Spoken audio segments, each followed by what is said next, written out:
Joy is feather light, but who can carry it? It's true.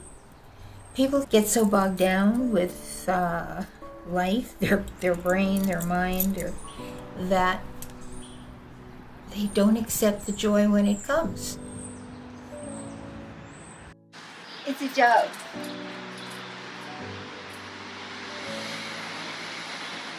Where's his girlfriend? Sometimes I feed them out of my bedroom window, but then the pigeons get there and the squirrels before they can get their food. But they're so sweet and they make beautiful music because they sound so great.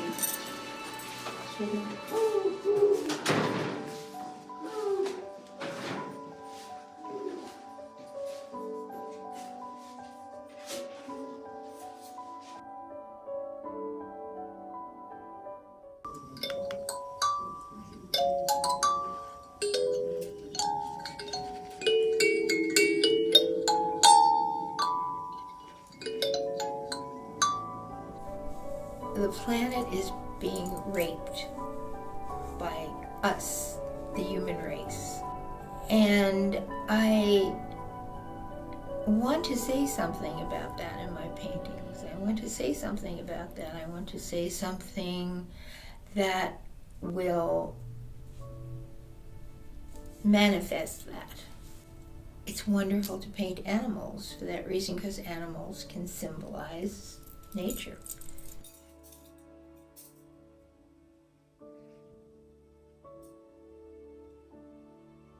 I traveled through India by myself. It was such an amazing experience, especially the animals that come, and they're the pedestrians with you.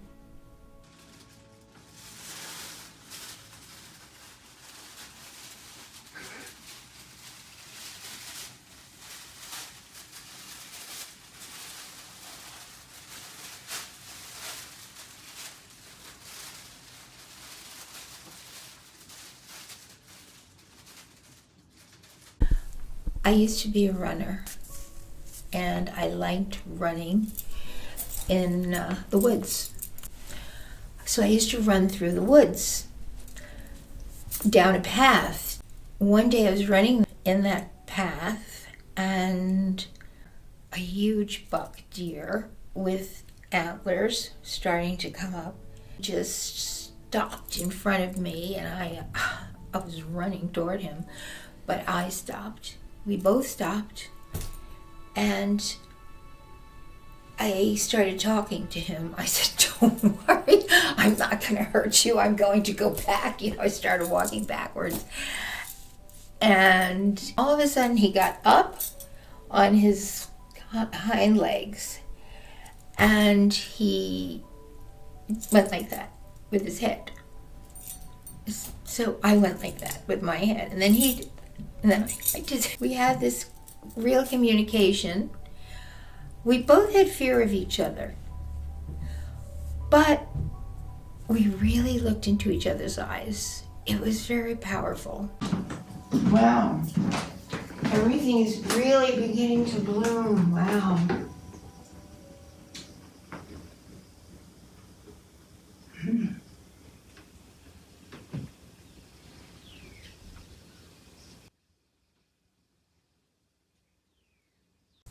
I read an amazing book by a woman named Elaine Pagels called When God Was a Woman. So the women there were once matriarchies, because they were vegetarians. The earth is what gave them nourishment. The deities were all women because of the mother. And the mother is the source of life. All these deities had bird heads, because the bird head always symbolized spirituality. So it's an earth mother spirit. The bird woman, she's half and half, really. There's two pieces of fabric, two pieces of canvas sewn together.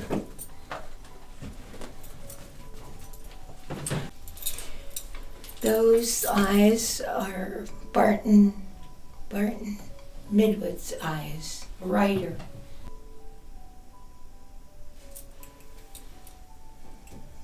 And then those are cutout eyes. The man has a woman's eyes and the woman has the man's eyes.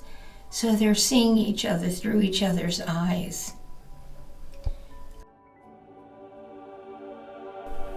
The three eyes are the eyes of a saint, a young female French. She was a Carmelite nun. All the girls in the family went into the convent, including the youngest, which was Therese. And she wrote a symphony, she wrote a book, wrote an autobiography called The Story of a Soul, which is like 500 pages. I was going a little cuckoo. I think I was on the verge of a nervous breakdown, so I decided to go to an ashram, which was great, wonderful thing to do. I was so busy with everything and thinking of getting a divorce, and so I went to an ashram to think, and I just didn't think. I meditated, I ran, I swept, and all these things were excellent, but I had to take a vow of silence. No talking for 3 days, which was amazing. Somebody handed me this book, The Story of a Soul. It didn't say anything, just handed me the book. And I looked at the book and I thought, big book, but maybe I should read it, you know. She handed it to me. It's a very strange book. She's a mystic. And then I started hearing about her. I started seeing her in places. Whenever my art was involved at that point, whenever I had a show or I would meet a dealer or something about my art, I would see images of her. First time, I went to a gallery where I was going to do an installation about birth, and I did with other women. We did it together. A birth canal as soon as you open the door, and I walked into the gallery and went to the back, spoke to the dealer, Diana Moonmaid, and looked up at the wall, and there was this painting of Thérèse of Lisieux. So I said, oh, wow, that was weird to see in a gallery, an image of Thérèse of Lisieux with her crucifix. I said, oh, that's Saint Thérèse of Lisieux. What is that doing in the gallery? It was a Sala Maria. It was an Italian grocery store before it was a gallery on Mott Street. And somebody painted a mural in there and left it there. And she said she was afraid to paint over it. So, and she wanted to know if I had any pictures of Thérèse, and I did. Somebody had once given me a picture of her. So I went to Xerox it in a copy shop. While I'm Xeroxing it, a man next to me said, oh, I see you're a big fan of Thérèse of Lisieux. So I said, well, yeah, I've just read her book. And I just ran into her in a gallery. So he said, she brings people together in strange ways. He belonged to some group of, worshippers of Saint Therese in Chicago. So he said, remember, she brings people together in strange ways. I walked down 8th Street with my pictures that I had just taken, and I just wanted to look at them. I was waiting for the light to change, and was a guy standing next to me waiting for the light to change, and he looked at me and said, oh, you're an artist. So I said, yes. So he said, can I see your slides? So I thought, okay. So he looked at my slides and he said, oh, I like these. These are really interesting. There were a lot of goddesses. He said, I have a gallery. I had a show there, one-person show, right after this incident happened. Then I saw her in Paris when I was having a show. I kept seeing her every time I had a show. Her image would appear. So then I started making these eyes, the 3 eyes, and putting them up in subways and on walls, you know, all over the place. This is the Madonna, and she looks like a 14-year-old girl in the painting. And this is the Bambino Gesù that she's holding. All of them have St. Teresa's eyes, the third eye. And then I got really excited and started making a whole bunch of them.